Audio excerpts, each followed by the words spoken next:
Lion Inside by Rachel Bright and Jim Field. In a dry, dusty place where the sand sparkled gold, stood a mighty flat rock, all craggly and old. And under that rock, in a tiny full house, lived the littlest, quietest, meekest brown mouse.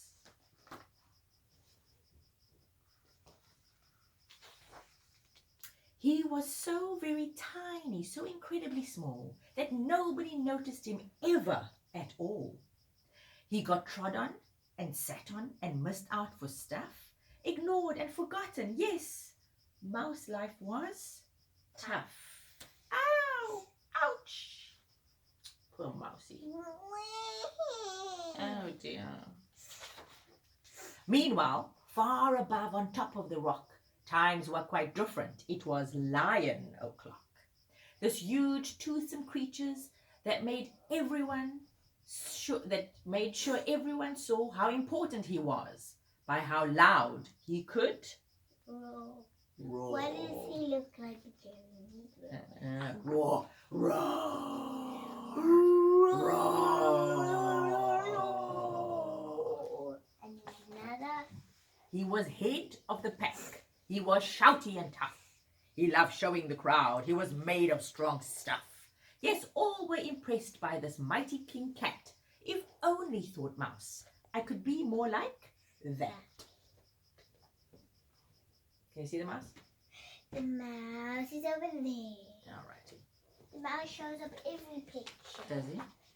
Then, late one dark night, in his mini mouse bed, the cleverest thought popped into his head. He jumped from the covers and held up a paw. I've got it, he said. What I need is a roar.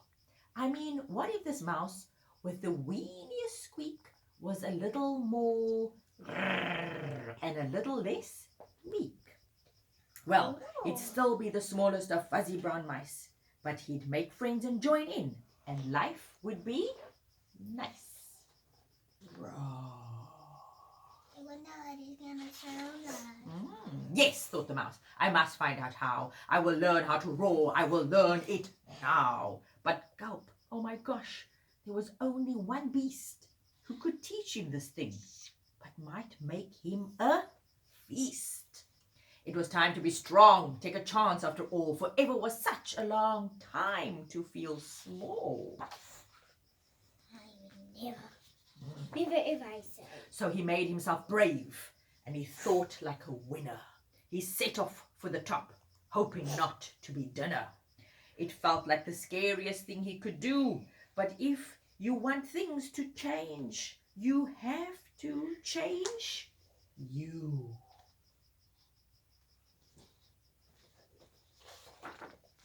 The further he climbed, the closer he got to the slumbering lion reclining on top. Then, at last, as he stood on his tippy toes, he found himself suddenly nose to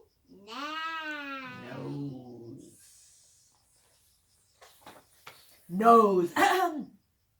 Gulp, pardon me. Wake up, Mr. Lion. You've got company. Squeak, Mr. Lion.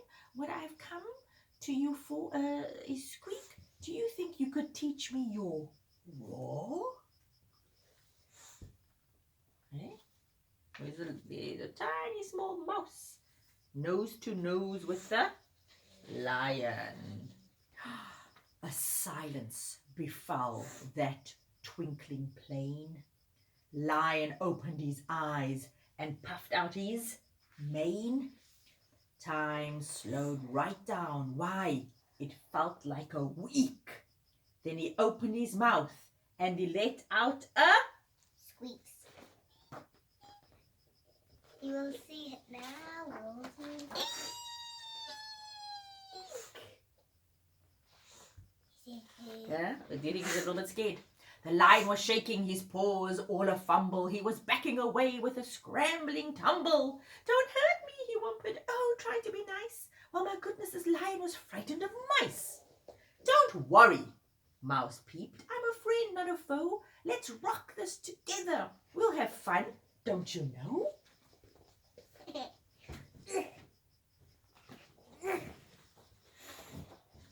That was a magical moment for sure, when Mouse didn't feel at all small anymore.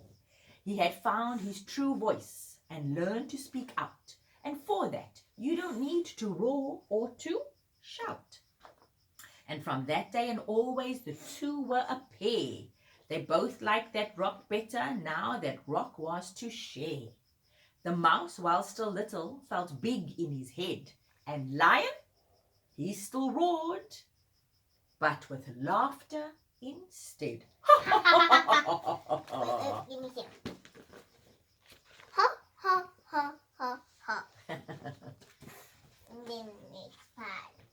Yes, that day they both learned that no matter your size, we all have a mouse and a lion inside.